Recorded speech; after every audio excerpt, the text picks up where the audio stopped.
Thank you, Robert, and thanks to the organizers for giving me the chance to present this recent work I have with my collaborator, Anthony Chen, from the University of Berkeley.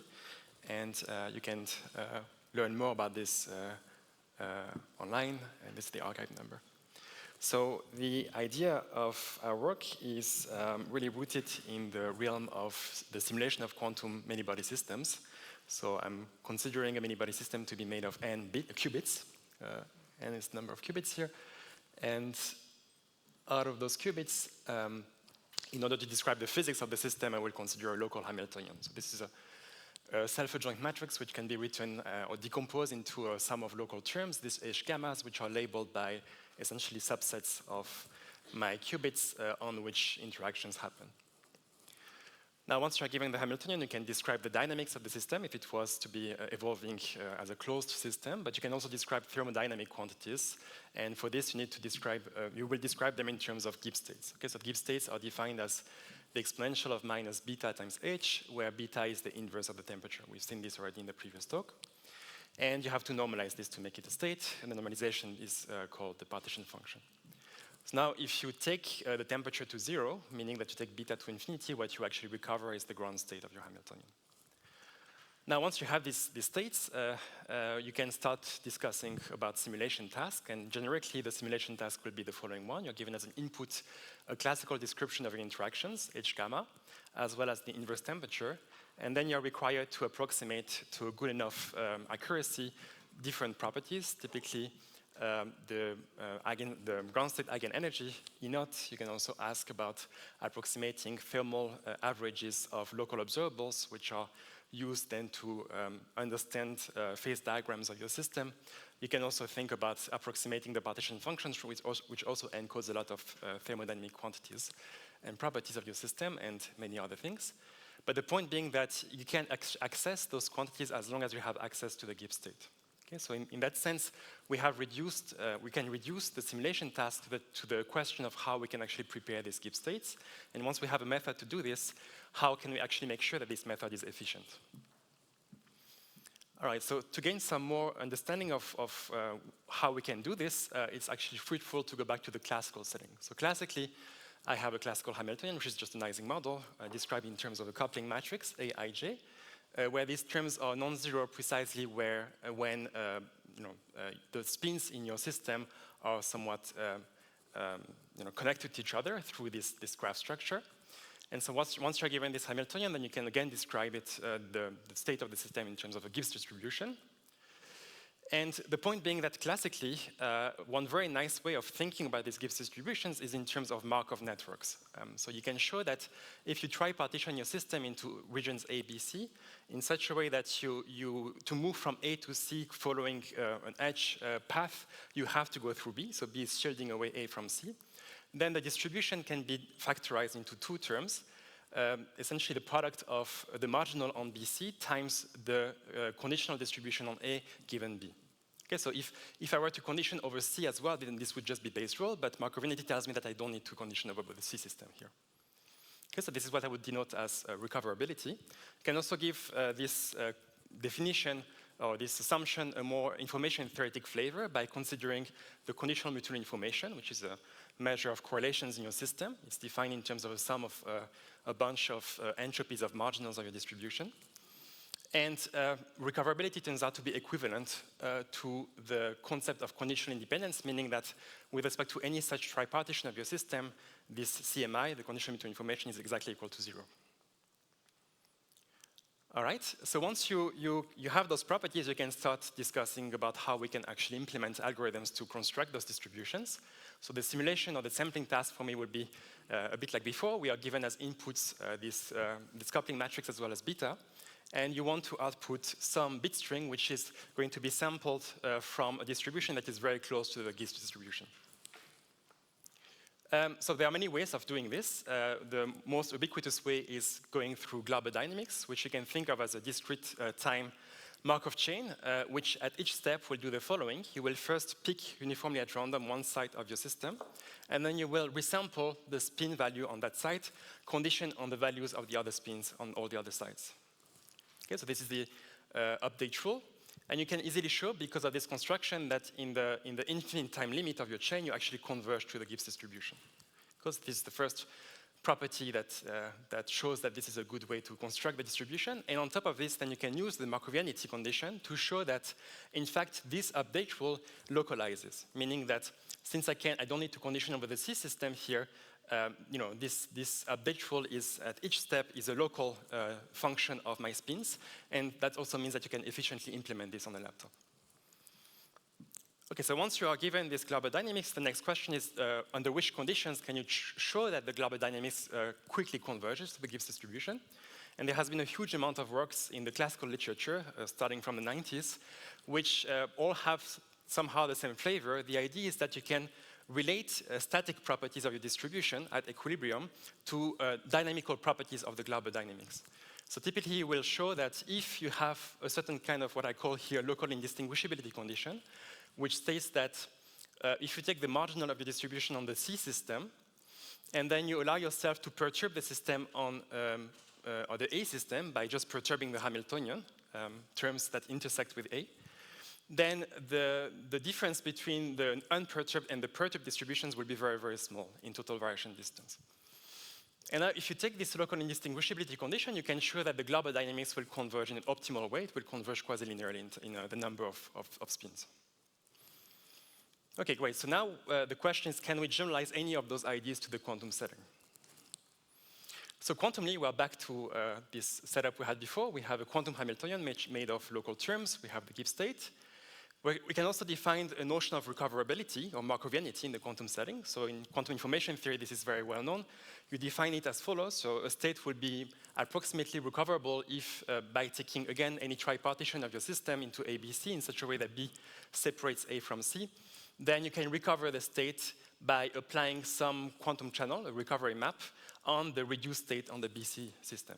And the recovery map will be a map that goes from B to AB, so it doesn't apply on the C system. Okay, you can also show, and this was actually not trivial, it was done in 2015 by Rouzé and Renner. You can show that this approximate recoverability condition turns out to be equivalent to the condition that the quantum mutual information is approximately zero. Okay, the quantum mutual information being the same quantity as the classical one, you just have to replace entropies by von Neumann entropies. But the question still remains whether any of those notions could be somehow related back to the notion of a quantum Gibbs state. So can we show that the quantum Gibbs state satisfies this approximate recoverability condition? Okay, so this is a question that we were asking ourselves in our work. And to be a bit more precise now, I will consider that my Hamiltonian is a Hamiltonian on a bounded interaction degree graph, which means that if you take any interaction term, H gamma, then the support of H gamma will be intersecting with at most small d numbers of other interaction terms. Okay, so this ensures some sort of nice locality structure of my Hamiltonian. And of course, I will also assume that each of those terms is nicely bounded by one in operator no. Then under this mere condition, only condition, you can indeed show, and this is our main result, that you can recover the Gibbs state over any tripartition of the system, just like before, by acting with a recovery channel, which I will describe to you later on. And the control we have in the trace distance scales like as follows. We have an exponential decay in the distance between the regions A and C, and a blow up here so an exponential blow up in the volume of the A region. Okay, so as long as the volume of A is small compared to the distance from A to C, then this is a non-trivial bound. And then from this approximate recovery condition, you can show that just employing entropic continuity bounds, that the CMI, the conditional mutual information, will also scale in the following manner. So you again have an exponential decay in the distance between A and C, and with a blow-up that comes with a dependency that is in the minimum between the volume of A and the volume of C. And finally, if you place yourself in the nice regular lattice system, where I assume that the interaction terms are of bounded diameter, and if you further assume this local indistinguishability condition in the quantum setting, so the same one that I had described in the classical one before, then you can further show that on a d-dimensional such lattice, you can devise a quantum algorithm that will converge to a state that is epsilon close to the Gibbs state in trace distance, using these recovery maps. And the runtime of this algorithm will be sub-exponential. So it will scale like the exponential of the logarithm of the number of qubits divided by the precision parameter to the power of the dimension of the lattice. So let me just give you a very rough idea of how this corollary works, and then we'll move on to me giving you some ideas on how the theorem actually is proven.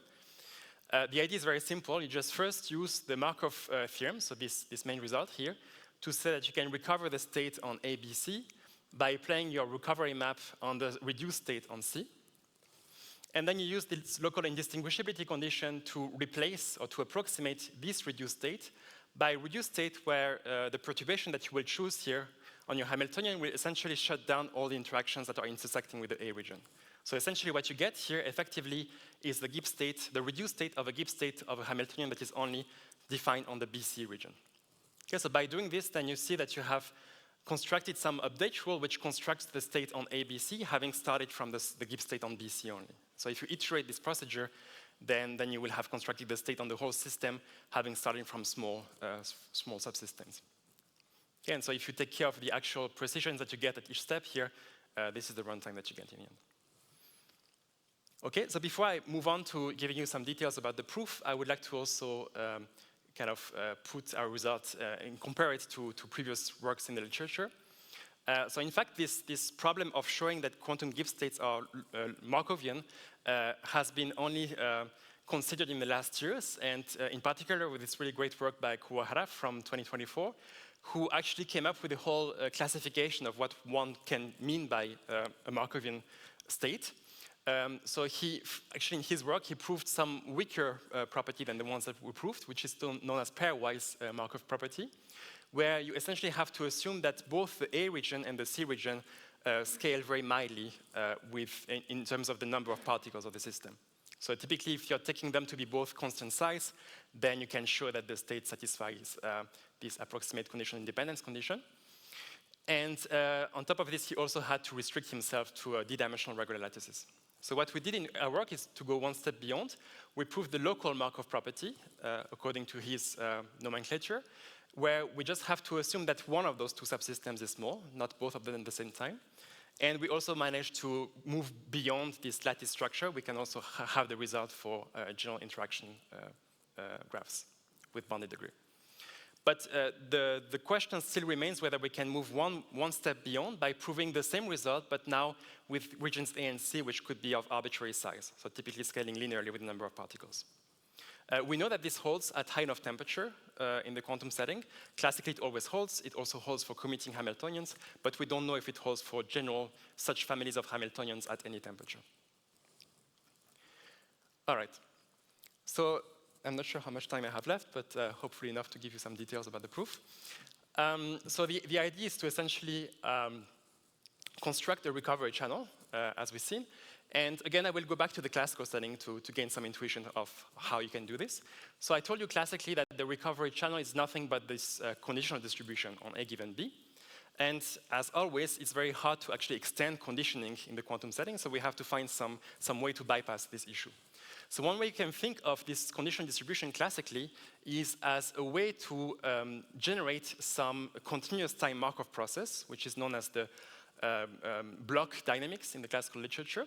So your generator is exactly defined as this conditioning distribution. So the rates of your Markov process are exactly defined in this way.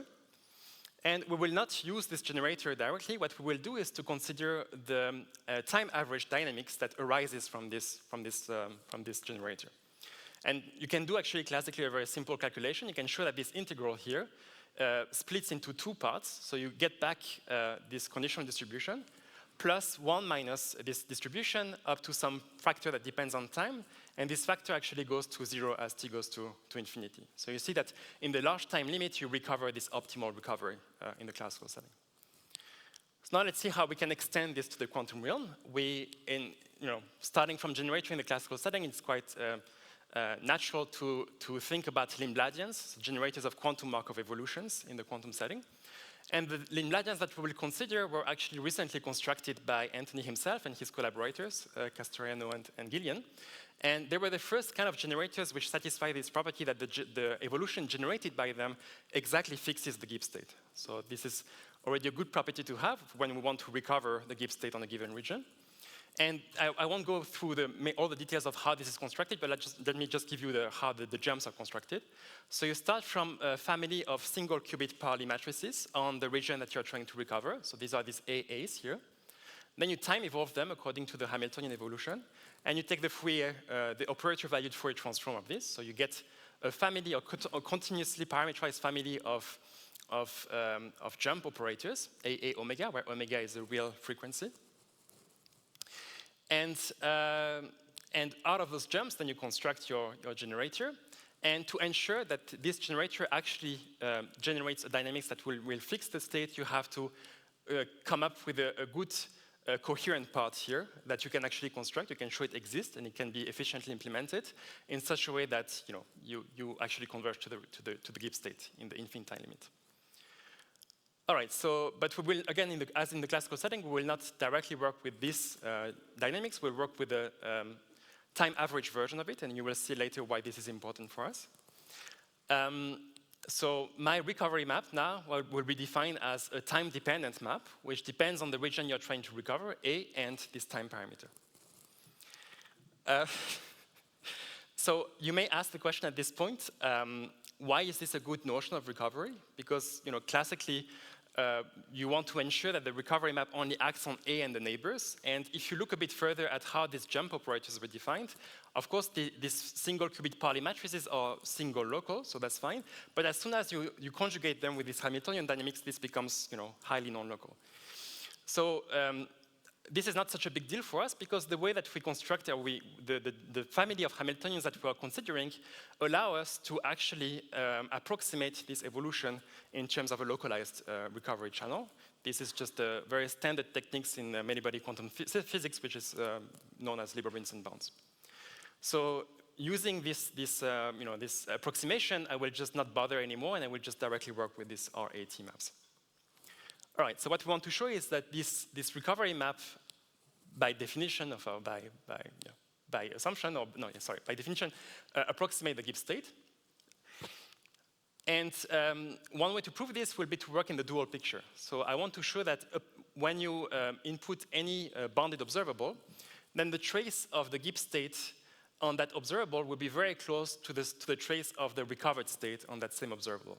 Okay, I want to show that this trace is very small. And it's actually not so easy to directly show this. So what we will do is to use a proxy measure, which is known as the local Dirichlet form. This is a quantity that appears very much in the literature on convergence times of Markovian, classical and quantum Markovian evolutions. So it's defined as follows. You take the overlap between your arbitrary observable and your generator in the Heisenberg picture that acts on this observable, where this overlap is defined in this thermal inner product, which depends directly on the Gibbs state. So I don't want to go too much into the details, but this is a well-known definition in the literature. And so what we want to do is that to show that this trace can be controlled by this Dirichlet form.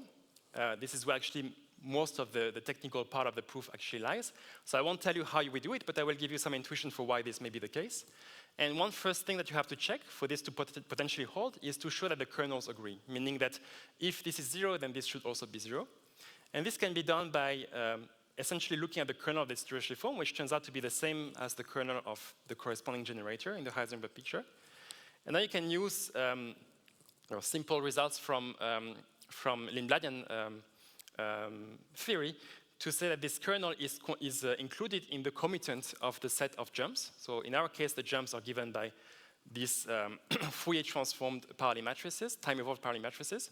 But now if you commute with any of those guys, you see that you will also commute with the integral of those guys against the frequency parameter. So if you integrate over the frequency here, what you get is you integrate this phase, which gives you the Dirac distribution centered at 0. And so what you get is essentially you get back the single qubit Pauli matrix at the end of this. So meaning that if you commute with any of those things, you will also commute with any Pauli matrix on the region A. Now let's look at the other part. So this trace quantity here, which has this difference between two maps. And you can rewrite this difference easily as an average over all Pauli strings on this same region A of this double commutator. So now if you commute with a single qubit Pauli matrix, you will also commute with a Pauli string on the same region. And so this gives you essentially that these kernels agree. So this kernel will be included in the kernel of this trace functional. All right? So you can make this more quantitative, and this is the lemma that we get. This is where, again, most of the technical parts of the proof actually lie. You can show that the trace quantity here is controlled by the Dirichlet form to some power times this blow up here, this exponential of the volume of the region you're trying to recover. Then the only thing that remains to be done is to show that this Dirichlet form indeed decreases when you apply on this observable your recovery map at time t. And it's very easy to show that this Dirichlet form actually decays inversely linearly with time. This is really just by fundamental theorem of calculus and the way that we construct these maps here. And so now the only thing that remains to be done is to adjust this time parameter. And if you take it to be of the following kind, then the result follows. All right, so that's it for me. To conclude, I've proven here that quantum Gibbs states are locally Markovian. So one open problem I mentioned also in the talk is whether we can show that this global Markov property also holds for those Gibbs states, meaning that you can also take these regions A and C to be as large as you want and still get this decay. And one other very important question in this whole framework is to show that what you can get actually out of this kind of frameworks is algorithms which would run in polynomial time, which would actually be efficient. So far we have something that scales sub-exponentially, so it's not really efficient. We'd like to go one step beyond. Okay, so with this, I thank you for your attention.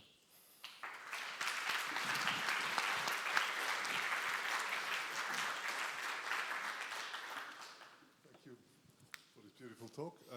Other questions?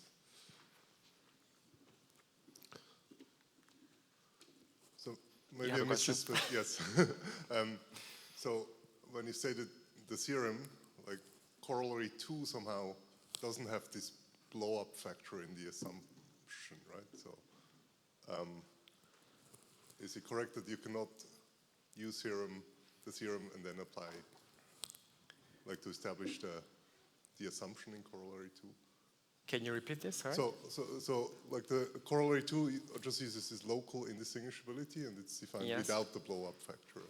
This part here, but since we also use this approximate recovery in the proof, we get the blow-up from here, which is in some sense also responsible for this being non-efficient.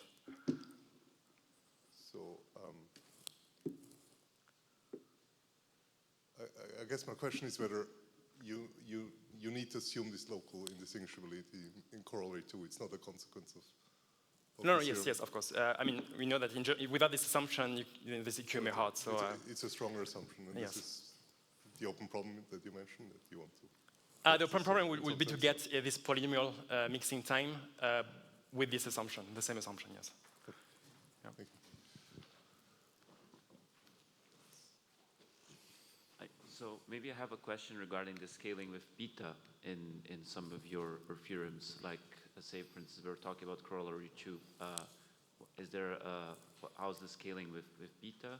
And let's say if I make an assumption, let's say I'm in 1D and my Hamiltonian is gapped, unique ground state, you think it's possible to get results that hold for all beta uniformly, or there are no-go theorems? Yeah, so of course I hid away in these terms here the dependency on beta is actually polynomial, which also means that as long as you assume something more on your Hamiltonian, so the gap, for example, and maybe some some density of states like at low energy eigenstates, then you can actually go like by taking beta to be log size, depending logarithmically on the size of the system, you can actually access ground state properties. But what you would recover from here is essentially what we already know, like precisely that the gap implies decay of correlations and also decay of material information from here.